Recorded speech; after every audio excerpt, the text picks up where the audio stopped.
Ready for the gate dance. So this is probably the most complex way of opening a gate, but also the most beneficial, because you're going to use all your yields for a positive outcome here. Now, if your horse is new to opening gates, the first thing is get him really wanting to stand by that gate.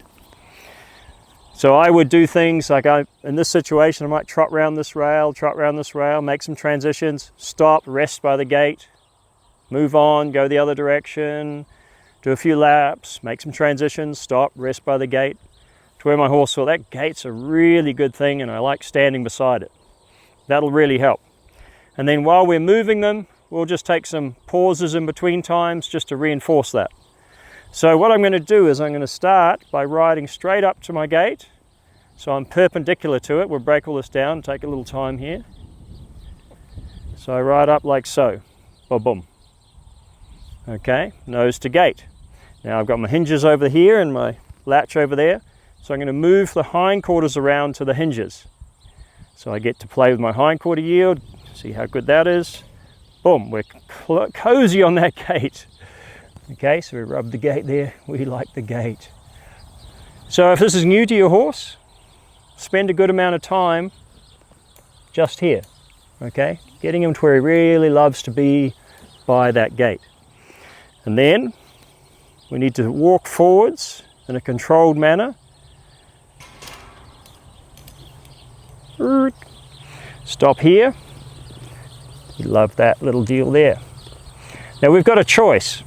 We can move this gate towards us or we can move it away. If you're beginning this with your horse, so you haven't done a lot of gate opening with your horse, moving it away is going to be easier. If you start moving it towards them, they step away, it follows them, it's kind of chasing them, they might want to get away from that gate. But if you can open this up, push it a little, have the horse catch up, push it a little, have them catch up, it's an easier way to introduce them to gate opening.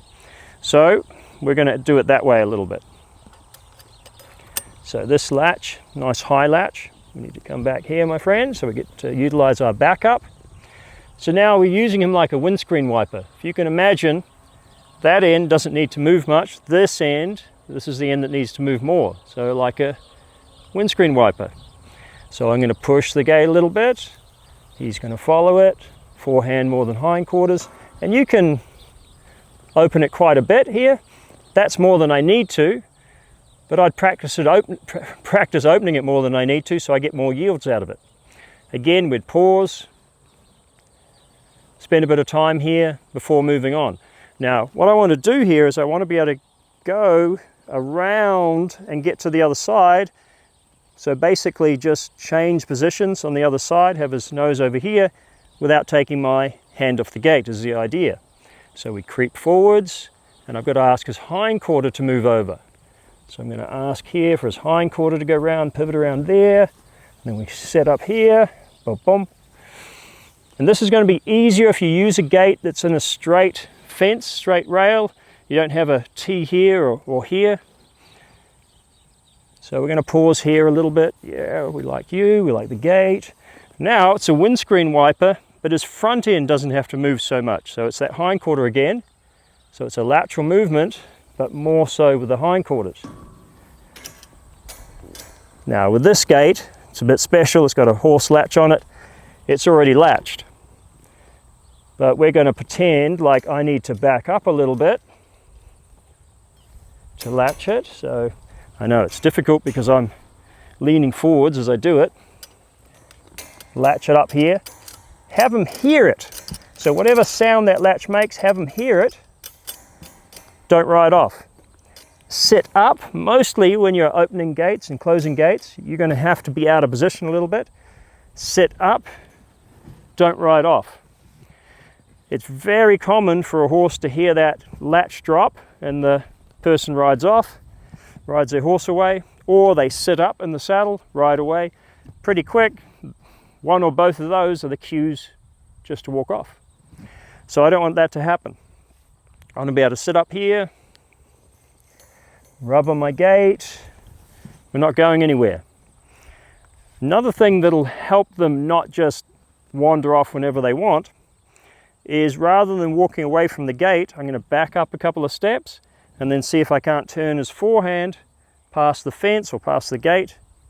So we'll start like this. We're going to go backwards a little bit here, swing your hip out, and then round goes your forehand. Boom, boom. Okay, so a slightly different way of exiting the gate. So in doing that, we get rid of all that anticipation of, oh, that happens, and then we run off. Okay, we go off. If you're doing this from a competition point of view, you don't want to practice it fast. You want to practice it smooth.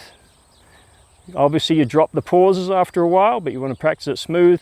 But if you start practicing it too fast, they start building that anticipation, and then they're all over the shop as you're trying to get this gate open and shut and that type of thing. So just slow and smooth is what we're after.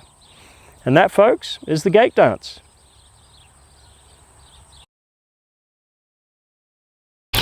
Okay, today's lesson is on the reverse gate, which is one of my favorite. It's really neat maneuver. So, opening and shutting a gate, we call it the reverse gate probably because you actually do a bit of reversing in it. This particular gate is quite short. It's only 1.3 meters, which will make a little bit of a difference. Basically, we're going to go through it kind of slow here. So we come up to the gate. We approach it not from the hinge end, but from the latch end. Now you can see what I've done is I've actually put my knee just ahead of where the latch would be.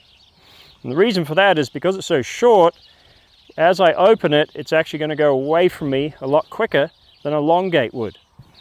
So you'll have to adjust depending on the size of the gate you're using. We're going to do it to where I open it towards me, the forehand goes, and then we pivot, and the back end reverses in, and then we close the gate by moving the forehand again. It's a lot of fun. Okay, so we move the forehand away, and then I want to stay quite close to the gate because it is short. Reverse in.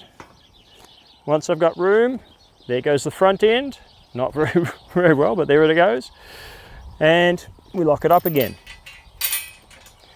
Looks simple, doesn't it?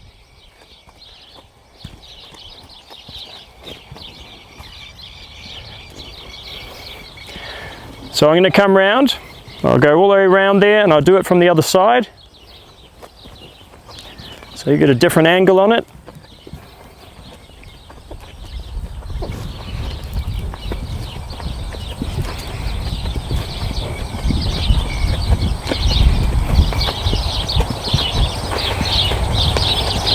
This particular one, we have to step over that pipe as well. So we come in quite snug, my knee just in front of the latch here.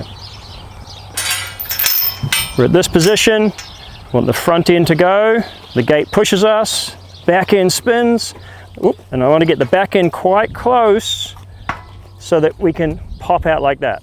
There we go. So if I make my turn, but I keep him too far away from the gate, you're going to find you're going to get to a point where you're leaning out like that, and it's not going to work so well, and he's not going to have much room for his head. So short and sweet, that is it. That is the reverse gate.